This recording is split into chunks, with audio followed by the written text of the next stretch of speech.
Welcome again friends. आज बात करेंगे चिकनगुनिया फीवर की। ये वायरस होने वाला इन्फेक्शन है जो कि इंडिया में भी काफ़ी कॉमन है, स्पेशली बरसात के मौसम या उसके बाद। तो इसी को हम लोग समझेंगे, इसके कारण को, लक्षण, इलाज और बचाव को, कि चिकनगुनिया फीवर से कैसे बचें, कैसे पहचानें और इसमें हम क्या कर सकते हैं, कितना खतरनाक होता है, ये सब हम लोग भी जानेंगे इस वीडियो में। तो चिकनगुनिया बुखार की बात करें, जैसा कि नाम से करता है चिकनगुनिया वायरल फीवर, तो ये वायरस से होने वाली बीमारी है। मतलब चिकनगुनिया का एक वायरस होता है जो कि मच्छर के काटने से फैलता है। जैसे किसी व्यक्ति को चिकनगुनिया है, अब उसको किसी मच्छर ने काटा, फिर दूसरे व्यक्ति को जाके काटेगा तो उससे ये बीमारी फैलती है। तो मॉस्किटो के द्वारा फैलती है और इसमें एडीज एजिप्टी नाम का जो मॉस्किटो होता है, जो मच्छर होता है, उसके द्वारा फैलती है। और ये जो मच्छर होता है, इसकी ये खासियत है कि ये दिन के समय में, स्पेशली सुबह और शाम के समय में काटता है। और यही सेम मच्छर डेंगू और जीका वायरस से जो बीमारी वो भी कराता है। तो मतलब जो डेंगू का और चिकनगुनिया का जो मॉस्किटो है, मच्छर है, सेम है। और दोनों बीमारियों के जो लक्षण है वो भी लगभग सेम आते हैं। जैसे कि डेंगू का लक्षण होता है वैसे ही चिकनगुनिया का लक्षण होता है। और दोनों में डिफ्रेंशिएट करना बड़ा इम्पोर्टेंट है, क्योंकि डेंगू काफ़ी खतरनाक बीमारी होती है चिकनगुनिया से कंपेयर करें। डेंगू के 1-2% केसेस में डेंगू हेमोरेजिक फीवर होता है, जिसको अगर सही से न ट्रीट किया जाए तो वो जानलेवा हो जाता है। इसलिए इन दोनों बीमारियों के बीच का अंतर जानना जरूरी है। अब बहरहाल आते हैं हम लोग चिकनगुनिया फीवर की बात करते हैं कि जो चिकनगुनिया वायरल फीवर होता है उसके लक्षण कैसे आते हैं। तो इसके लक्षण को 2 तरीके से समझ सकते हैं। एक होता है अक्यूट चिकनगुनिया बुखार और एक होता है क्रोनिक चिकनगुनिया बुखार। अक्यूट चिकनगुनिया का मतलब ये रहता है कि जैसे किसी को चिकनगुनिया बुखार हुआ तो उसके जो तुरंत के लक्षण होते हैं उसको अक्यूट चिकनगुनिया फीवर बोलते हैं। और ये अक्यूट चिकनगुनिया बुखार के लगभग 20 से 25% केस क्रोनिक चिकनगुनिया बुखार में हो जाते हैं या चले जाते हैं, लंबे दिनों तक सिम्टम शो करते हैं।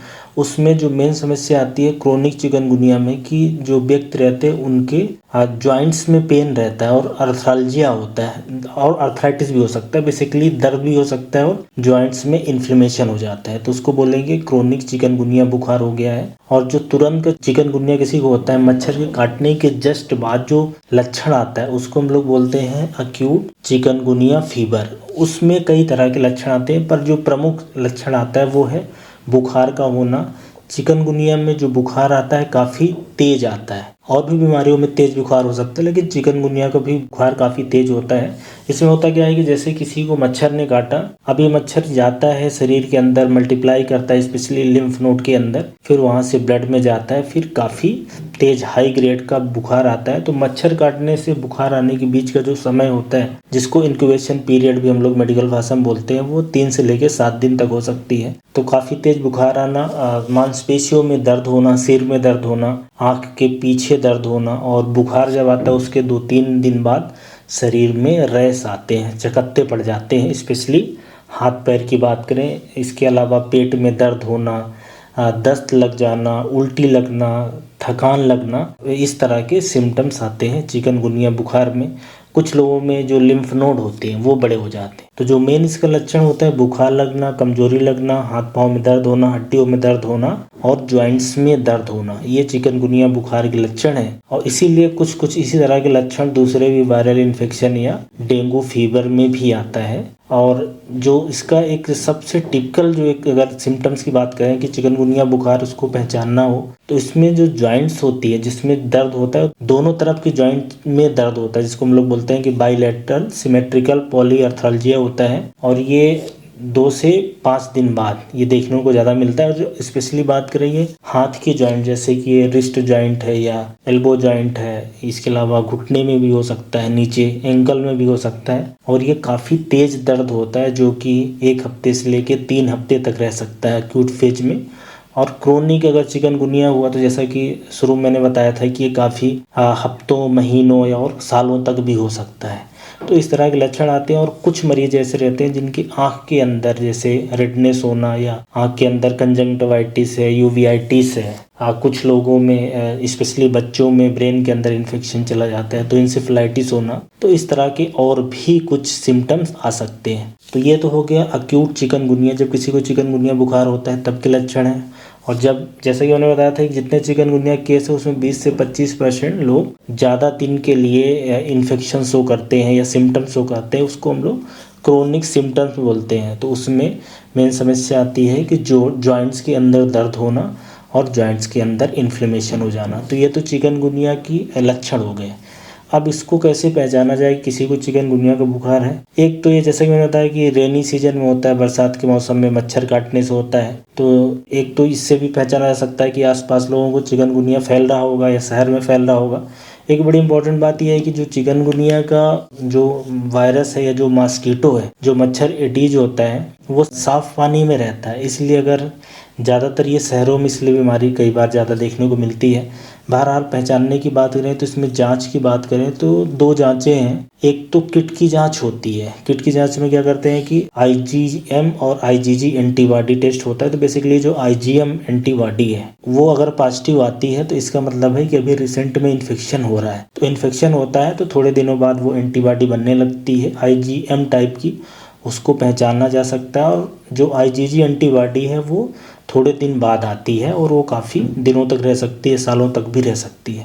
तो एक तो ये एंटीबॉडी देखना है जो कि एक किट से होती है, सस्ती जांच है, हर जगह हो जाती है, रिजल्ट आसानी से मिलता है। और एक चिकनगुनिया का PCR होता है जो कि काफ़ी सेंसिटिव, काफ़ी अच्छा टेस्ट है, बट ये महंगा होता है, हर जगह उपलब्ध भी नहीं होता। तो PCR टेस्ट जो इनिशियल के डे होते हैं, जब एक्चुअली PCR में जो वायरस के अंदर न्यूक्लिक एसिड होता है उसको देखा जाता है। तो इनिशियल डे में अगर पहचानना हुआ तो ये PCR टेस्ट से कर सकते हैं, नहीं तो एंटीबॉडी टेस्टिंग जो कि आजकल किट आती है या एलाइजा टेस्ट से करा जा सकता है। CBC में देखा जाए तो CBC में जो WBC काउंट है वो कई बार कम मिल सकता है या न्यूट्रोफिल का काउंट थोड़ा सा कम मिल सकता है। कुछ केसेस में कई बार ऐसा होता है कि प्लेटलेट काउंट भी कम हो जाता है। अब अगर डेंगू फीवर से कैसे डिफरेंशिएट करना, इसकी बात करें कि दोनों में क्या अंतर है, तो जैसा कि मैंने बोला था कि लक्षण तो लगभग सेम होते हैं, लेकिन जो डेंगू फीवर होता है उसमें प्लेटलेट काफ़ी कम हो जाता है और उसमें ज़्यादा हेमरेजिक जो चकत्ते बेसिकली स्किन में जो रेड स्पॉट है वो ज़्यादा पड़ने की संभावना रहती है। और चिकनगुनिया में हड्डियों में, जोड़ों में ज़्यादा दर्द होता है। तो डेंगू फीवर से लक्षण के आधार पे तो बहरहाल कई बार बड़ा मुश्किल रहता है, जांच से ज़रूर कर सकते हैं क्योंकि डेंगू फीवर का एक अलग जांच होती है, वो भी किट से किया जा सकता है। अब आ जाते हैं ट्रीटमेंट पे। ट्रीटमेंट चूँकि ये वायरस से होने वाली बीमारी है तो ज़्यादातर वायरस से होने वाली बीमारियों की तरह इसका भी कोई स्पेसिफिक इलाज नहीं है, कोई एंटीवायरल दवाई नहीं है, ना तो इसके खिलाफ में कोई दवा बनी है, ना तो इसके खिलाफ में कोई वैक्सीन बनी है। ये वायरस से होने वाली बीमारी है जो मैक्सिमम केसेस में अपने आप ही थोड़े दिनों में ठीक हो जाती है, जैसा कि ज़्यादातर वायरस के साथ होता है।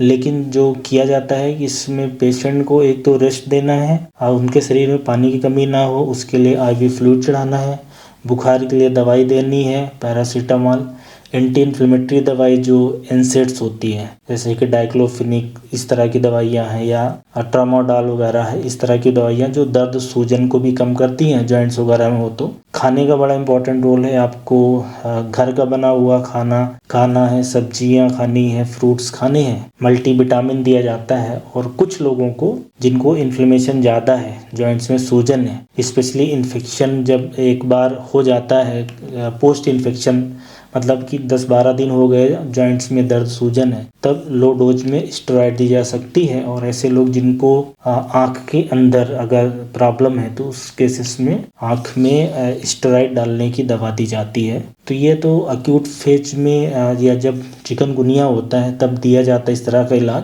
और ज़्यादातर बार पेशेंट अपने आप 1 हफ्ते 10 दिन में ठीक हो जाते हैं। ऐसे पेशेंट जिनको चिकनगुनिया लंबे समय तक रहती है, बेसिकली जोड़ों में दर्द हो जाता है जो कि काफ़ी दिन तक चल रहा है, उस केसेस में फिर थोड़ा सा अलग ट्रीटमेंट दिया जाता है कि जॉइंट्स जो है वो सही रहे। उसके लिए कुछ दवाइयाँ, एक तो दर्द सूजन की दवाई है, साथ में स्टेरॉइड चलाया जाता है कुछ लोगों में, कुछ में हाइड्रोक्सी क्लोरोक्विन दवाई होती है वो दिया जाता है, कुछ में जो रूमेटॉइड आर्थराइटिस की दवाइयाँ हैं वो भी ट्राई करी जाती हैं। फिजियोथेरेपी का इम्पोर्टेंट रोल हो जाता है और गर्म और ठंडी सेकाई का। जैसा कि मैंने बताया कि क्रोनिक चिकनगुनिया में जो मेन समस्या आती है कि जॉइंट्स के अंदर इन्फ्लेमेशन हो जाना, सूजन हो जाना और दर्द हो जाना। चिकनगुनिया वैसे तो ज़्यादातर बार इससे कोई विशेष ज़्यादा मतलब समस्या नहीं आती, कोई जान जाने का ऐसा कोई विशेष खतरा नहीं रहता अगर कोई बहुत ज़्यादा बीमारी नहीं है किसी पेशेंट को, दूसरी कोई सीरियस बीमारी नहीं है। बहरहाल जिसके कॉम्प्लिकेशन की बात करें तो एक तो जॉइंट्स क्रोनिक आर्थराइटिस कराता है, हड्डी के अंदर इन्फ्लेमेशन और आँख के अंदर जो ऑप्टिक नर्व होती है उसमें सूजन इन्फ्लेमेशन करा सकती है। अब आखिरी में इसके बचाव की बात करते हैं कि चिकनगुनिया बीमारी से कैसे बचें। जैसा कि मैंने अभी बताया कि इसके खिलाफ ना तो कोई वैक्सीन है ना ही तो कोई दवाई है। बचने का एक तो सबसे अच्छा तरीका होता है कि कोई बीमारी उसके खिलाफ में वैक्सीन हो या तो उसके खिलाफ में कोई दवा बनी हो। दोनों चीज़ें इस चिकनगुनिया वायरस बीमारी के खिलाफ में अभी नहीं है। तो एक ही तरीका बचता है बचने का कि मॉस्किटो जो मच्छर है वो न काटने पाए, स्पेशली ये जो एडिज वाला है जो दिन में काटता है, सुबह शाम काटता है। तो इस मच्छर से बचना है तो इसके लिए आप मॉस्किटो जो बेड नेट्स होते हैं वो लगाएं या रिपेलेंट होते हैं जो मॉस्किटो भगाने के लिए अलग अलग तरह के आते हैं। पूरे फुल बाँह के कपड़े पहन के रखें। साफ पानी में होता है तो आसपास घर में देखें कि पानी कहीं इकट्ठा ना होने पाए, साफ पानी बेसिकली। तो अगर आप इसको बचाते हैं, मच्छर नहीं काटने पाता तो इससे बचाव हो जाएगा। तो ये चिकनगुनिया वायरस बीमारी जो कि इंडिया में काफ़ी कॉमन है, स्पेशली इस जुलाई, अगस्त, सितंबर, अक्टूबर के महीने में शहरों में जहाँ पे डेंगू भी होता है, ये भी होता है। तो उसके बारे में ये कुछ जानकारी है। उम्मीद है चिकनगुनिया के बारे में आपको जो एक नॉलेज होनी चाहिए वो मिल गई होगी। धन्यवाद।